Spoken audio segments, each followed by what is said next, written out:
திரு அக்னீஸ்வரன் எப்படி பார்க்குறீங்க? ஜனநாயகம் காக்கவா இல்லை பதற்றத்தினுடைய வெளிப்பாடாக பார்க்குறீங்களா? ஜனநாயகம் காக்கவா பதட்டமா அப்படின்றத தாண்டி சார், ஆதார் அட்டையை கொடுங்க, உங்களுடைய தொலைபேசி என்ன கொடுங்கன்னு சொல்லி இந்த எஸ்ஐஆர் வர்றதுக்கு முன்னாடி தமிழ்நாட்டில் ஒரு இயக்கம் கேட்டுச்சே, அது நீதிமன்றம் தடை கொடுத்துச்சே. எந்த இயக்கம்? திமுக. அப்போ மட்டும் எப்படி நீங்கள் அந்த ஆதார் அட்டையையும் அந்த எண்ணையும் தொலைபேசி எண்ணையும் கேட்டீங்க? எதற்காக கேட்டீங்க? உள்நோக்கம் என்ன? சரி, அது அப்படியே இருக்கட்டும். இப்போ சார், தேர்தல் ஆணையத்தின்படி இதை அதிமுக ஆதரிக்கிறது, திமுக எதிர்க்கிறது என்கின்ற நிலைப்பாடை தாண்டி இத மக்கள் பிரதிநிதித்துவ சட்டம் 1950 பிரிவு 21 படி இந்த திருத்தம் ஏற்கனவே நடந்திருக்குது. ஆனால் இப்ப இவங்க சொல்லக்கூடிய அந்த கூறு என்னன்னு கேட்டீங்கன்னா, முதல் படிவம் அது ரைட்டு, ரெண்டாவது 2002 2005, மூன்றாவது படிவம் நீங்க எப்ப உங்க அப்பா அம்மா அவங்களுடைய பிறந்த தேதி எப்ப அதெல்லாம் கேட்கறாங்க இல்லையா? இதையெல்லாம் நீதிமன்றத்தில் அரசின் சார்பாக முறையிட்டு இருக்கிறாங்கல்ல. நாளைக்கு உச்ச நீதிமன்றம் என்ன தீர்ப்பளிக்குதுன்னு பார்க்கலாம். இப்ப நான் கேட்பது, இப்ப புதுசா நம்முடைய சார் நம்ம வழக்கறிஞர் சரவணன் அவர்கள் பேசுற பேச்சிலே பாத்தீங்களா என்ன பதட்டம்? அடிமைங்கிறாரு, அமித்ஷாங்கிறாரு, அடமானம் வச்சுட்டாங்கன்றாங்க. அடமானத்தை வச்சுட்டு நீட்டு விளக்க கொண்டு வாங்க. நீங்க தான் அடிமை இல்லாத சுதந்திரமாச்சே. அதுவும் மத்திய அரசு உச்ச நீதிமன்றம் தானே. ரொம்ப வருஷமா அப்படிதானே விமர்சிச்சுட்டு இருக்காங்க உங்களை. எது ரொம்ப வருஷமா அப்படிதானே உங்களை விமர்சிச்சுட்டு இருக்காங்க. அதுல என்ன உங்களுக்கு பெருமையா? அவங்க தான் சார் அடிமை கட்சி, அண்ணா கட்சி இல்ல. அது கலைஞருடைய வாரிசுகளுக்கு அடிமையா இருக்கக்கூடிய கட்சி தான் திமுக. நீங்க நாட்டை பத்தி யோசிச்சிருக்கீங்க, எனக்கு அதுதான் வேதனையா இருக்கு. அது இருக்கட்டும், பேசுவோம், பேசுங்க. ஆனா நீங்க பேசும்போது எத்தனை முறை அடிமை, சரி எஸ்ஐஆர் தானே விவாதம், அடிமை என்று சொல்றதுக்கு என்ன ஆதாரம் இருக்கு சொல்லுங்க? பெட்டிஷனை அங்க போய் ஃபைல் பண்ணிருக்காங்களே, அதுதான் ஆதாரம். அதே நான் சொல்றேன், சொல்லுங்க. அமித்ஷா காலிலே போய் சரணாகதி அடைந்து காலை கட்டி பிடித்து அழுது கொண்டிருக்கக்கூடிய அமித்ஷா காலில, இதே அமித்ஷா காலில, இதே அமித்ஷா காலில அமலாக்கத்துறை கைது செய்யக்கூடாது. பேசுங்க, பேசுங்க. ஓகே ஓகே சரி, ஓகே சரவணன், ரைட், ஓகே சரி, ஓகே சரவணன், ஓகே பதட்டங்கிறது சொல்லுங்க சொல்லுங்க. இதே அமித்ஷா காலில போய் விழுந்து நீங்க இந்த கவர்னரை மாத்துங்கன்னு சொன்னீங்களே, இத்தனை வருஷம் உங்களால மாத்த முடியல. ஐயா, அன்னைக்கு மட்டும் அது மாதிரி அமித்ஷா காலில யாரு ஆதரிக்க ஆதாரம் காட்ட சொல்லுங்க, இல்லாட்டி ஒரு பேசக்கூடாதுன்னு சொல்லுங்க. ஆதாரம் காட்ட சொல்லுங்க சார். நீங்க விவாதத்தை உலகம் முறை பார்த்துட்டு இருக்காங்க. யார் காலில் அமித்ஷா விழுந்தார் அந்த ஆதாரம் இருந்தால், உண்மையான திமுக தொண்டனாக இருந்தால், உண்மையான தொண்டனாக இருந்தால் திமுக பேசவே கூடாது. என்ன சார் இது? காலில் விழுவதா இந்த விவாதம்?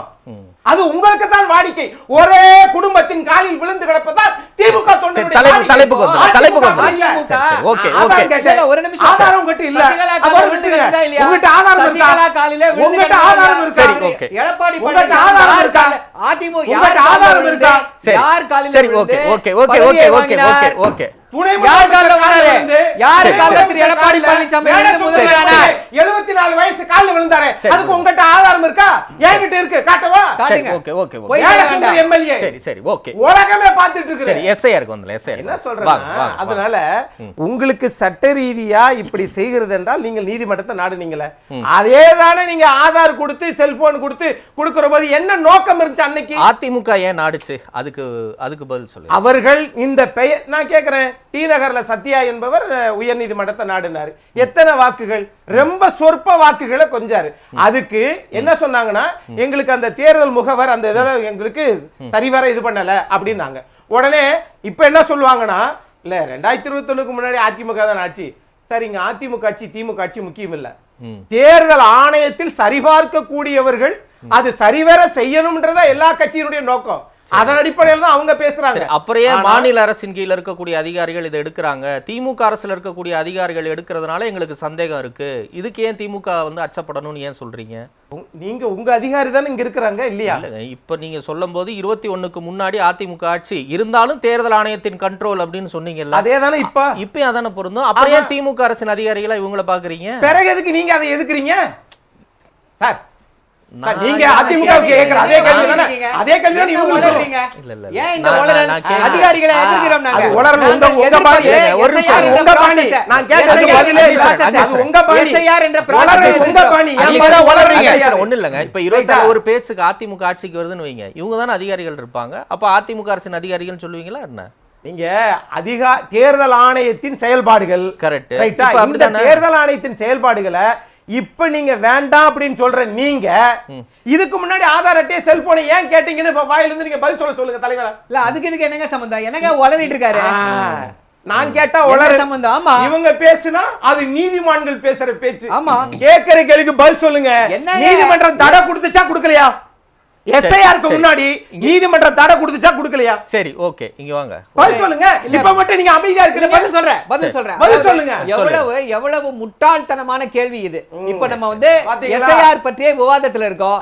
எஸ்ஐஆர் கொண்டு வந்திருக்கக்கூடியது பாஜக தேர்தல் ஆணையம். இது வந்து ஓட்டுகளை மக்களிடமிருந்து திருடுவதற்காக, திருட்டின் மூலமாக அதிமுக ஜெயித்து விட முடியும் என்று பகல் கனவோடு கண்டு கொண்டிருக்கிறது, நப்பாசையோடு காத்து கொண்டிருக்கிறது.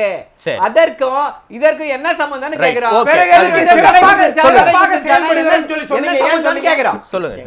நான் பேசும்போது பேச விடுங்க. பதில் சொல்ல முடியுமான்னு கேட்டீங்க. நீங்க சிறப்பாக செயல்படுறீங்களே, எதுக்கு இந்த பதட்டம்? நீங்க சிறப்பா செயல்படுங்க. சரி அக்னீஸ்வரன் சொல்லுங்க. அதனால இந்த நோக்கம் என்பது இவர்களை பொறுத்தளவுல எல்லா விதத்திலையும் ஒவ்வொரு செக்மெண்டாக இதை சரி பண்ணணும். கால அவகாசம் அதிகம் கொடுத்திருக்கணும் சார். இந்திய தடுத்தோம், ஆனால் இந்தி பேசுபவர்கள் இங்கே வந்திருக்கிறார்கள். அதை நாம் வந்து தரவுகள் இருக்கிறதான்னு கேட்டா தரவுகள் நம்மிடம் இல்லை. அதை சரிபார்ப்பதற்கு தேர்தல் ஆணையத்திற்கு மாநில அரசு என்கிற முறையில் நம்ம என்ன சொல்லியிருக்கிறோம் அப்படின்றதான் நம்முடைய கேள்வி. இதெல்லாம் நேர நீதிமன்றத்திலே சொல்லுவாங்களா இல்லையான்றத அரசு தரப்பு வாதம் என்ன சொல்லுது, தேர்தல் ஆணையம் அதை எப்படி பார்க்கறதுன்னு பார்ப்போம். ஆனால் அதை தாண்டி இவர்கள் எதற்கெடுத்தாலும் அரசியலாக்கியே நாம் வெற்றி பெற்று வரலாம் அப்படின்னு நினைக்கிறது. உங்களுக்கு வந்து திமுக எதிர்ப்பு இல்ல திமுக தோக்கடிக்கணுங்கிறதுக்காக என்ன வேணாலும் முயற்சியே இல்ல என்ன வேணாலும் நிலைப்பாடை எடுத்துக்கலாம்ன்ற ஒரு கட்டத்துல இருக்கீங்களா? அந்த பார்வை உங்க மேல இருக்குதா இல்லையா? எப்படி இல்லங்க, இப்ப எஸ்ஐஆர் அதே மாதிரி பாரதிய ஜனதா எது செஞ்சாலும் அதை எதிர்த்தா நம்ம ஆட்சிக்கு வந்துடலான்ற நினைப்பு திமுக எடுத்துக்கதான்னு கேப்பீங்களா? கேக்குறேன், நிறைய கேட்டிருக்கேன். அப்ப கேட்கலையா? நான் கேக்குறேங்க. அதையும் கேளுங்க, நானும் கண்டிப்பா சொல்றேன். இப்ப அது சொன்னாதான் சொல்லுவீங்களா? இல்ல அக்னீஸ்வரன், நான் என்ன கேக்குறேன், இப்ப ஒரே நாடு ஒரே தேர்தல் விஷயம் வந்தது 2019 நினைவு சரின்னா அப்ப திரு ஜெயக்குமார் வந்து அதை கடுமையாக எதிர்த்தாரு. தேர்தல் ஆணைய கூட்டத்திலையுமே வந்து அதை பதிவு செஞ்சாரு. ஒரே நாடு ஒரே தேர்தல் வந்து நிச்சயமா தமிழ்நாடு ஏற்காது, தமிழ்நாட்டு மக்களும் ஏற்க மாட்டாங்க, எங்களுடைய நிலைப்பாடு அதுதான் அப்படின்னு. ஆனால் 2021க்கு பிறகு திமுக ஆட்சிக்கு வந்ததுக்கப்புறம் ஒரே நாடு ஒரே தேர்தலை வந்து அதிமுக ஆதரிச்சுது.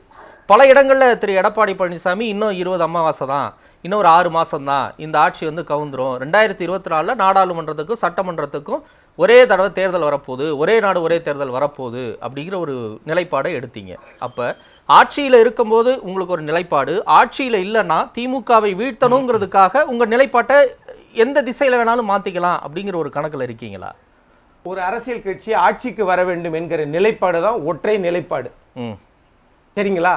அது நேர்மையானதாகவும் மக்களால் தேர்ந்தெடுக்கப்பட்டு தான் வரணும்ன்றதான் அதிமுகவினுடைய நிலைப்பாடு. நான் சொன்னது என்ன மாதிரியான நிலைப்பாடு? அது என்ன மாதிரி நிலைப்பாடுன்றது எனக்கு தெரியல. என்னங்க இது? ஆனால இங்க எஸ்ஐஆரை பொறுத்தளவுல இதை நாம வந்து மாநில அரசினுடைய நிர்வாகத்துக்கு உட்பட்டதா இல்லையா?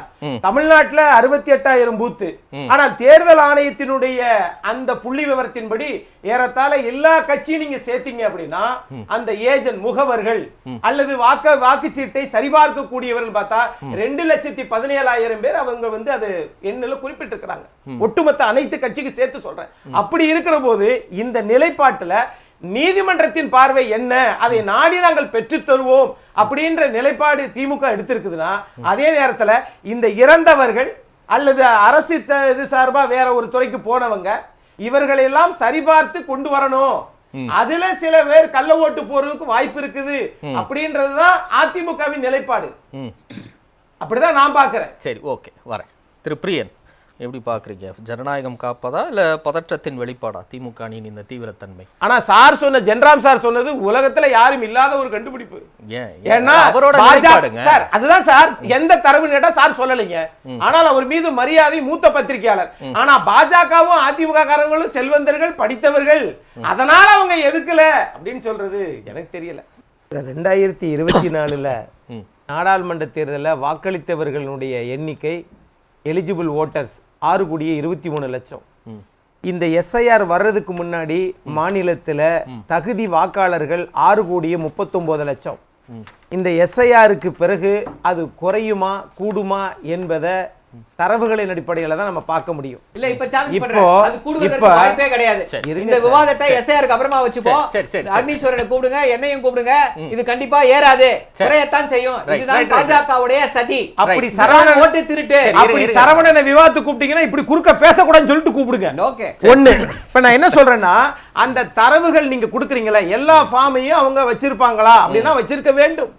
ஆனால் அந்த தரவுகளை மாநில அரசு அதிகாரிகள் செய்ய போறாங்களா, தேர்தல் ஆணையத்திலிருந்து நியமிக்கப்பட்டவர்கள் அவர்கள் கட்டுப்பாட்டில் இருக்கிறவங்க செய்ய போறாங்களா, அல்லது தனியார்ட்ட கொடுத்து டேட்டா பேஸ் என்ட்ரி என்று சொல்லக்கூடிய அந்த தரவுகளை அவங்க கணினியில பதிவிறக்கம் அல்லது பதிவேற்றம் செய்ய போறாங்களா, இதை மாநில அரசு கருத்தில் கொள்ளணும்.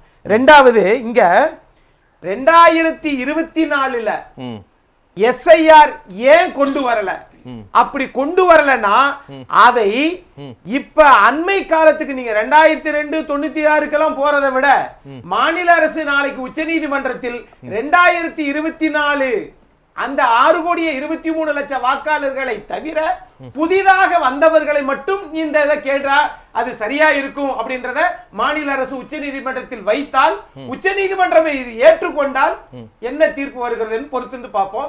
ரெண்டாவது, அது அதிமுக ஆதரவாளரா உங்களுக்கு உடன்பாடு, நாம கொடுக்கக்கூடிய ஃபார்மும் அது மாதிரி நாம கொடுத்த ஃபார்மினுடைய எண்ணிக்கையும் தரவுகளும் அது சரியாக இருக்கிறதா என்பதை தேர்தல் ஆணையம் ஏற்றுக்கொள்ளுமா, அதுதான் இங்க முக்கியம். இல்ல நீங்க கொடுத்த ஃபார்ம்லாம் நாங்க போட்டுட்டோம் அல்லது ஃபார்ம்ல இருக்கிறத கணினியில ஏத்திட்டோம், அதையும் மாநில அரசுக்கு தரமாட்டோம் என்கிற குளறுபடிகள் வருமேயானால் இதைத்தான் உச்ச நீதிமன்றத்துல அவங்க சொல்ல வேண்டியது வரும். சொல்லுவார்களா?